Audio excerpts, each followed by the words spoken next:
नमस्कार। एकता शान्ति र संस्कारको संवाहक कालिका एचडीमा तपाईलाई स्वागत छ। म तिलक पौडेल। कालिका समाचार सुरु गरौं प्रमुख समाचारका शीर्षकहरूबाट। कालिका समाचारको साथमा Vijay steel, want to rule, Vijay cement, तपाईको सपनाको मजबुत निर्माण। नेपालको अति लोकप्रिय motorcycle Hero Super Splendor.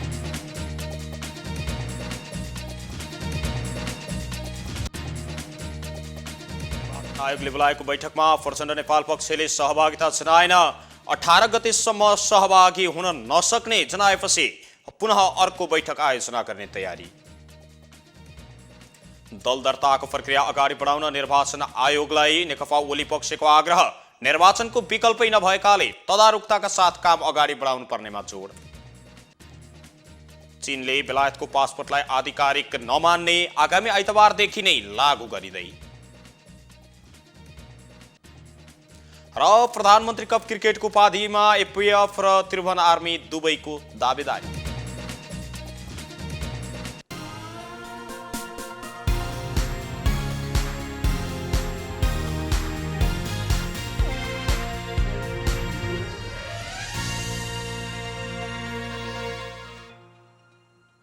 Kalika समाचार सुरु गरौं राष्ट्रिय समाचारबाट। निर्वाचन आयोगले बोलाएको छलफलमा नेपाल कम्युनिस्ट पार्टी नेकपाको पुष्पकमल दाहाल प्रचण्ड र माधव कुमार नेपाल पक्षले सहभागिता नजनाएपछि पुनः अर्को बैठक आयोजना गर्ने भएको छ। निर्वाचन आयोगले निर्वाचन प्रयोजनका लागि दल दर्ता गर्न सूचना प्रकाशन र आयोगले निर्वाचन तयारीको सम्बन्धमा हालसम्म गरेका कामको विषयमा छलफल गर्न भने नेकपाको दुवै पक्षलाई बोलाएको शुक्रबारको छलफलमा प्रचण्ड माधव पक्षले सहभागिता नजनाएपछि आयोगले पुनः अर्को बैठक बोलाउने भएको हो। शुक्रबार प्रचण्ड माधव पक्षले अध्यक्षद्वयको कार्यक्रमको सिलसिलामा उपत्यका बाहिर रहेको र छलफलमा अध्यक्ष स्वयं उपस्थित हुन चाहेको भए पनि 18 गतिसम्म उपस्थित हुन नसक्ने औपचारिक पत्रसाथ जानकारी गराएको निर्वाचन आयोगका प्रवक्ता राजकुमार श्रेष्ठले बताउनुभयो। नेपाल कम्युनिस्ट पार्टी नेकपा केपी शर्मा ओली पक्षको तर्फबाट नेता सुभाष चन्द्र नेमवाङ सहित नेपाल सरकारका मन्त्रीहरूको उपस्थितिमा निर्वाचन आयोगका प्रमुख आयुक्त तथा आयुक्तहरूसँग अनौपचारिक छलफल गरिएको उहाँको भनाइ छ। छलफलमा प्रमुख निर्वाचन आयुक्त दिनेश कुमार थपलियाबाट आयोगले निर्वाचनको तयारी सम्बन्धमा हालसम्म गरेका प्रगतिको बारेमा जानकारी गराउनु भएको र निर्वाचन आयुक्त ईश्वरी प्रसाद पौडेलले तोकिएको मितिमा निर्वाचन सम्पन्न गर्न आयोगले तयारी गरेको तथा निर्वाचन सम्पन्न गर्न राजनीतिक दलबाट आयोगले सहयोगको अपेक्षा गरेको बताउनु भएको थियो। आयुक्त पौडेलले निर्वाचन सम्पन्न गर्नका लागि राजनीतिक दलहरूबाट उपयुक्त राजनीतिक वातावरण सिर्जना हुनुपर्ने भन्दै त्यसको जिम्मेवारी राजनीतिक दलको नै भएको पनि स्पष्ट पार्नुभयो। आयोगको अर्को बैठक उपयुक्त समयमा बोलाउने आयुक्त पौडेलले बताउनु भएको छ। नेपाल कम्युनिस्ट पार्टी नेकपाको केपी शर्मा ओली पक्षले दल दर्ताको प्रक्रिया अगाडि बढाउन निर्वाचन आयोगलाई आग्रह गरेको छ। शुक्रबार निर्वाचन आयोगले बोलाएको छलफलमा सहभागी हुँदै नेकपाका नेता सुभाष चन्द्र नेमवाङले निर्वाचन गर्नुको विकल्प नभएको भन्दै तदारुकताका साथ दल दर्ताको काम अगाडि बढाउन निर्वाचन आयोगलाई आग्रह गरेको बताउनुभयो। उहाँले निर्वाचन आयोगले ढिलो नगरी काम अगाडि बढाउनु पर्ने भन्दै निर्वाचनको काममा आफूहरूको सहयोग र समर्थन रहने पनि बताउनु भएको छ। निर्वाचन आयोगले निर्वाचन प्रायोजनका लागि दल दर्ता गर्न सूचना प्रकाशन तथा आयोगले निर्वाचन तयारीको सम्बन्धमा हालसम्म गरेका कामको विषयमा छलफल गर्न भनी शुक्रबार नेकपाको दुवै पक्षलाई बोलाएको थियो। ओली पक्षको तर्फबाट नेकपाका नेता सुभाष चन्द्र नेमवाङ, मन्त्रीद्वय विष्णु प्रसाद पौडेल र कृष्ण गोपाल श्रेष्ठ सहभागी हुनुभएको थियो। आयोगसँगको छलफलपछि सञ्चारकर्मी संघको कुराकानीमा नेता नेमवाङले निर्वाचन तोकिएकै मितिमा हुनुपर्ने कुरा निर्वाचन आयोगमा राखिएको बताउनु भएको छ।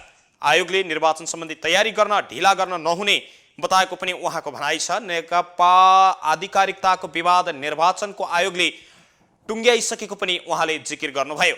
नेपाल कम्युनिस्ट पार्टी नेकपाको पुष्पकमल दाहाल प्रचण्ड र माधव कुमार नेपाल पक्षले भने छलफलमा अध्यक्षद्वय पुष्पकमल दाहाल प्रचण्ड माधव कुमार नेपाल उपस्थित हुन चाहे पनि उपत्यका बाहिर भएका कारण उपस्थित हुन नसकेको र माघ 18 गतेपछि छलफल राख्न अनौपचारिक पत्र पठाएको थियो।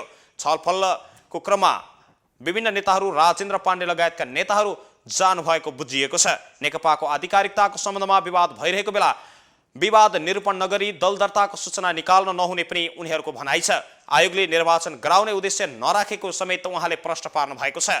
निर्वाचन आयोगले निधारमा कालो धब्बा लगाउने प्रकारको काम गरेको उहाँले टिप्पणी गर्नुभयो। निर्वाचन आयोगका आयुक्त ईश्वरी प्रसाद पौड्यालले नेकपाको दुवै पक्षले निर्वाचन आयोग समक्ष आधिकारिकताको निम्ति दाबी पेश नगरेको बताउनुभयो।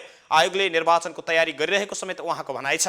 निर्वाचन आयुक्त पौडेलले नेपाल कम्युनिस्ट पार्टी नेकपाको आधिकारिकताबारे निर्वाचन आयोगले कुनै पनि निर्णय नगरेको पनि प्रस्ताउनु भएको छ।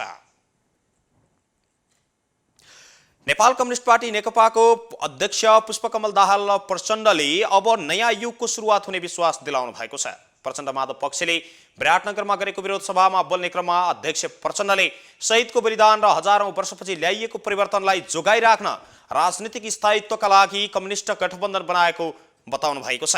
प्रधानमन्त्री केपी शर्मा ओली प्रति कटाक्ष गर्दै प्रहसन कमेडी देखाउन र उखान टुक्का भन्न आफूहरू उपस्थित नभएको उहाँले बताउनुभयो। देशलाई राजनीतिक निकास दिन यहाँ आएको भन्दै उहाँले देशलाई नयाँ युगतिर लैजाने संकल्प पनि गर्नुभयो। राजनीतिक स्थायित्वको लागि कम्युनिस्ट गठबन्धन पनि यसैका लागि भएको उहाँको भनाइ छ।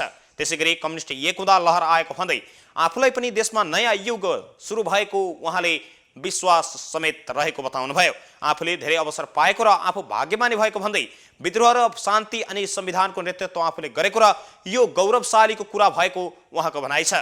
आफूले गिरिजासँग विस्तृत शान्ति सम्झौता गरेर शान्ति र संविधानमा योगदान दिएको भन्दै अब सबै श्रमजीवी जनतालाई धेरै अधिकार दिएको पनि उहाँले बताउनुभयो। वाम गठबन्धन र पार्टी एकतापछि मजदुर किसानका लागि काम गर्ने भनेको र आफूले यही सपना देखेको समेत उहाँले दोहोऱ्याउनु भएको छ। यस्तै नेपाल कम्युनिस्ट पार्टी नेकपाका प्रचण्ड माधव पक्ष निकट अखिल नेपाल राष्ट्रिय स्वतन्त्र विद्यार्थी युनियनले प्रतिनिधि सभा विघटनको विरुद्धमा तेस्रो चरणको आन्दोलनको पनि घोषणा गरेको छ।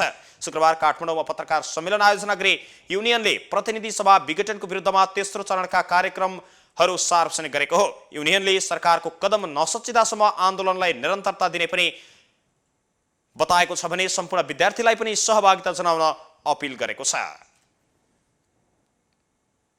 सरकारले आजबाट नेपाल भारतसँग जोडिएका सीमानाका खुला गरेसँगै दुवै देशका नागरिकले आवत जावत गर्न पाउने भएका छन्। नेपाली नागरिकले सहज रूपमा प्रवेश गर्न पाउने भए पनि भारतीय नागरिकले नेपाल प्रवेश गर्दा अनिवार्य स्वीकृति लिनुपर्ने भएको छ।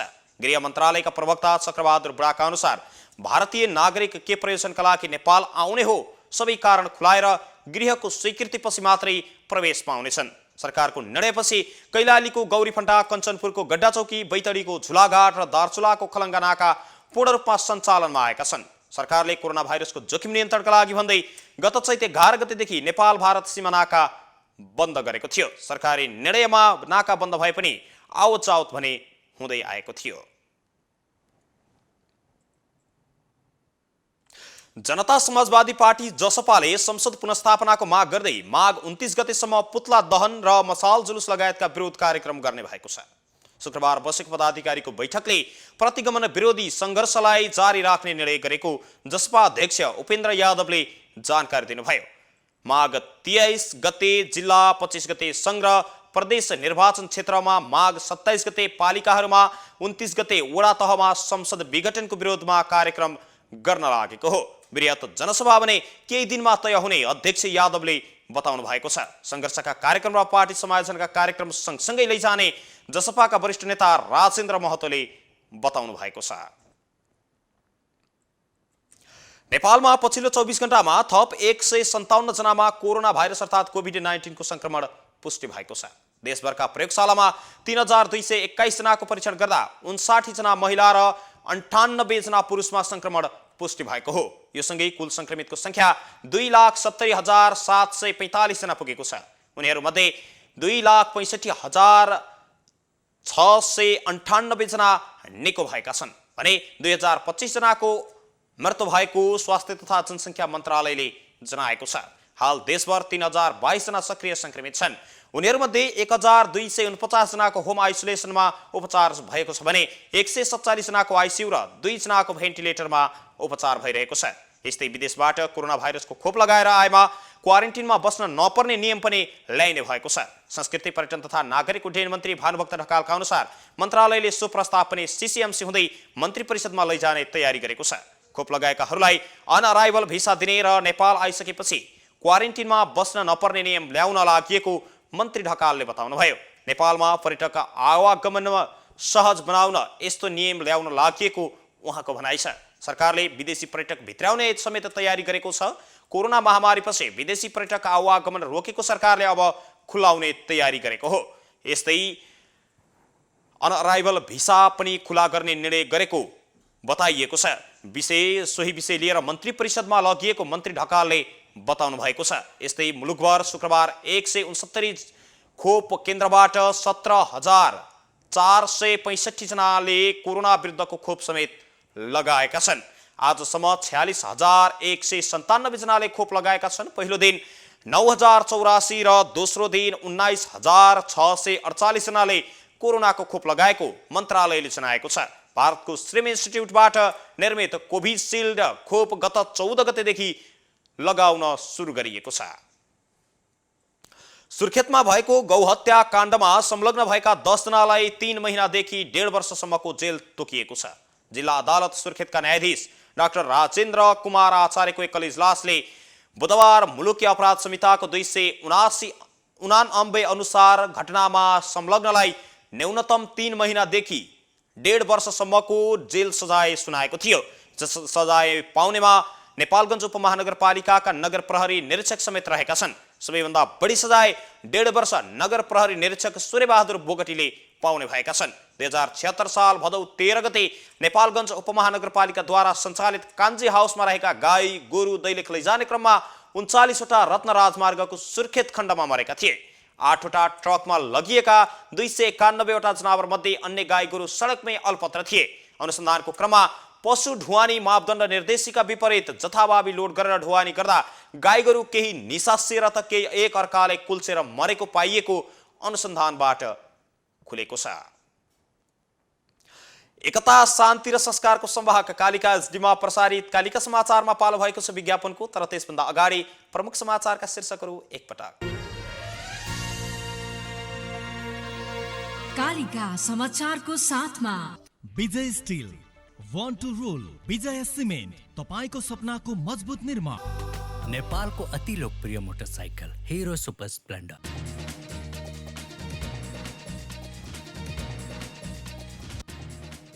निर्वाचन आयोगले बोलाएको बैठकमा प्रचण्ड नेपाल पक्षले सहभागिता जनाएन। अर्को बैठक पुनः केही समयमै आयोजना गर्ने तयारी। दल दर्ताको प्रक्रिया अगाडि बढाउन निर्वाचन आयोगलाई नेकपा ओली पक्षको आग्रह। निर्वाचनको विकल्प नभएकोले तदारुकताका साथ काम अगाडि बढाउनु पर्नेमा जोड। चीनले बेलायतको पासपोर्टलाई आधिकारिक नमान्ने, आगामी आइतबारदेखि नै नियम लागू गर्ने तयारी। र प्रधानमन्त्री कप क्रिकेटको उपाधिमा एपीएफ र त्रिभुवन आर्मी दुबईको दावेदार।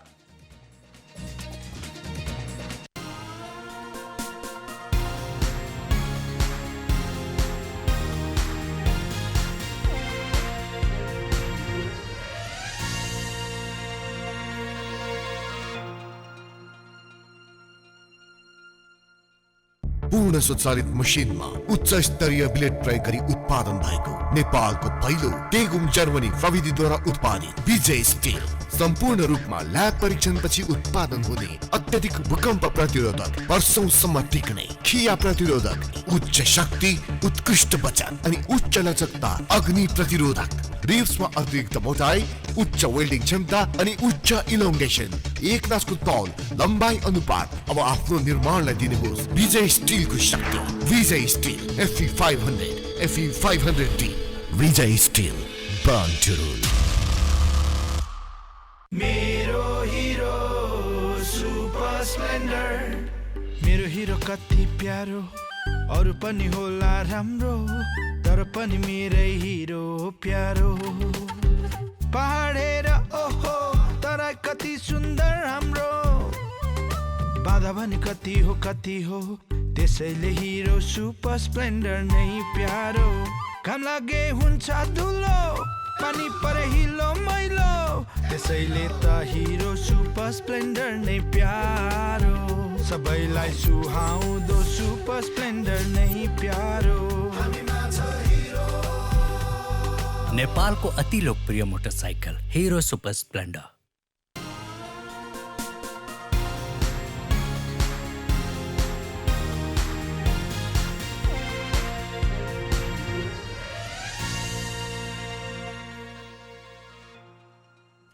विज्ञापनपछि कालिका समाचारमा पुनः स्वागत छ। अब स्थानीय समाचार। चितवनमा निर्माणाधीन सिटी हल र गुन्द्र्याङ नारायणगढ 6 लेन सडक प्रधानमन्त्री केपी शर्मा ओलीले शिलान्यास गर्ने भएपछि भरतपुर महानगरले विरोध जनाएको छ। पत्रकार सम्मेलनको आयोजना गरी शुक्रबार भरतपुर महानगरपालिकाले महानगरसँग कुनै पनि समन्वय नगरी र जानकारी नै नगराई दुवै परियोजनाको शिलान्यास गर्ने तयारीको विरोध जनाएको हो। भरतपुर महानगरलाई निषेध गरेर संघीयताको मूल मर्म विपरीत केन्द्रीकृत शासनको झल्को दिने गरी शिलान्यास गरिने भएकोले महानगरले विरोध जनाएको महानगर प्रमुख रेणु दाहालले बताउनु भएको छ। उहाँका अनुसार यो कार्यले स्थानीय सरकारको अधिकारमाथि ठाडो हस्तक्षेप समेत भएको जनाएको छ। सिटी हल मङ्सिर 14 गते शिलान्यास गर्ने गरी तीव्र तयारी पारिएको थियो। मङ्सिर 14 गते असफल भएपछि पुनः मङ्सिर 27 गते महानगरले छलफल गरेको थियो। यसपटक पनि केन्द्रले अस्वीकार गरेपछि पुस 10 गते गर्ने गरी महानगरले आन्तरिक तयारीलाई तीव्र पारेको थियो, तर त्यस पश्चात पनि विभिन्न कारणवश हालसम्म रोकिएको थियो। कालिका समाचारमा अब अर्थ समाचार।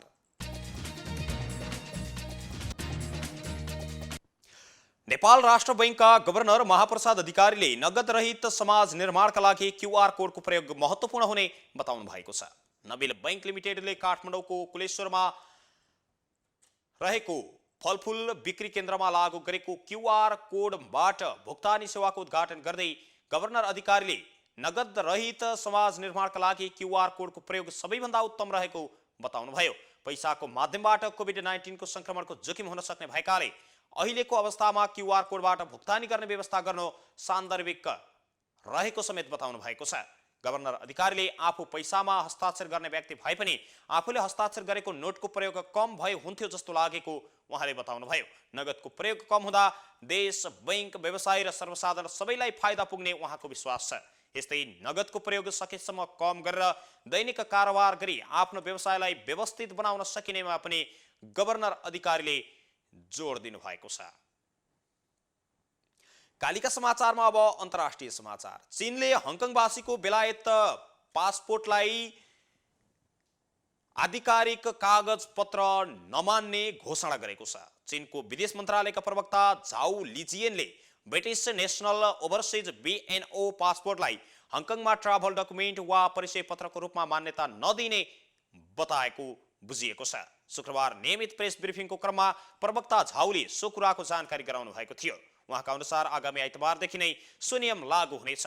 चीनले गत वर्ष हङकङमा राष्ट्रिय सुरक्षा नीति लागू गरेपछि त्यसको विरोधमा ठूलो आन्दोलन भएको थियो।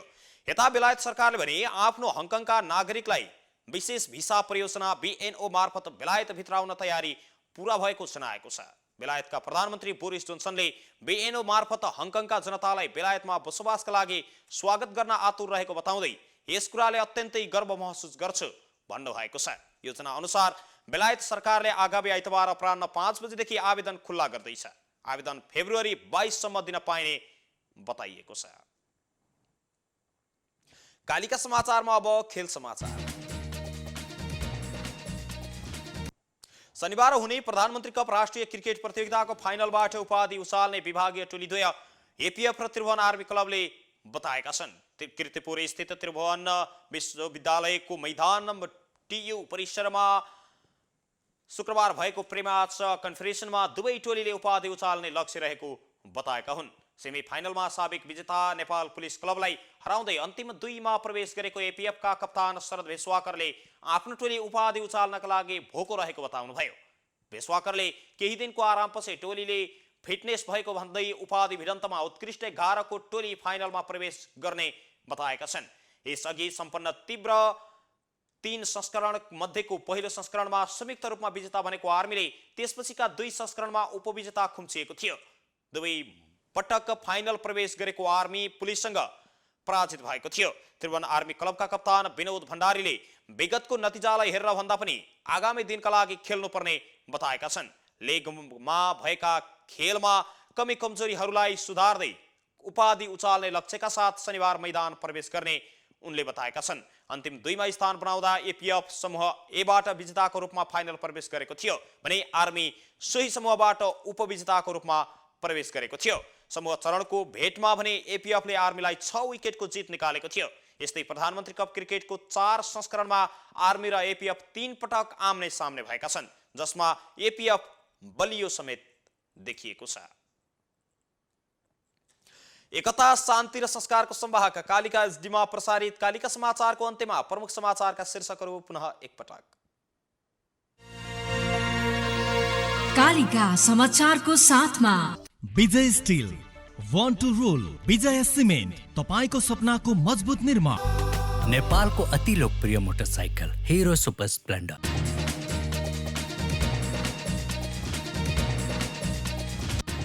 निर्वाचन आयोगले बोलाएको बैठकमा प्रचण्ड नेपाल पक्षले सहभागिता जनाएन, पुनः अर्को बैठक आयोजना गर्ने आयोगको तयारी। दल दर्ताको प्रक्रिया अगाडि बढाउन निर्वाचन आयोगलाई नेकपा ओली पक्षको आग्रह। निर्वाचनको विकल्प नभएकोले तदारुकताका साथ काम अगाडि बढाउनु पर्नेमा जोड।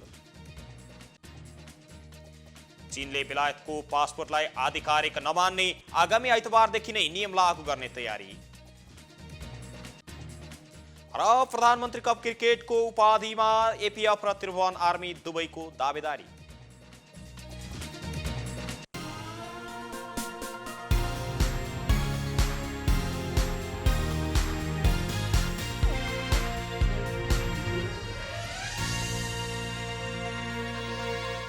एकता, शान्ति र संस्कारको संवाहक कालिका एसडीमा प्रसारित कालिका समाचार अहिलेका लागि यति नै। हेर्दै गर्नुहोला कालिका एसडी। म तिलक पौडेल बिदा हुन्छु। नमस्कार।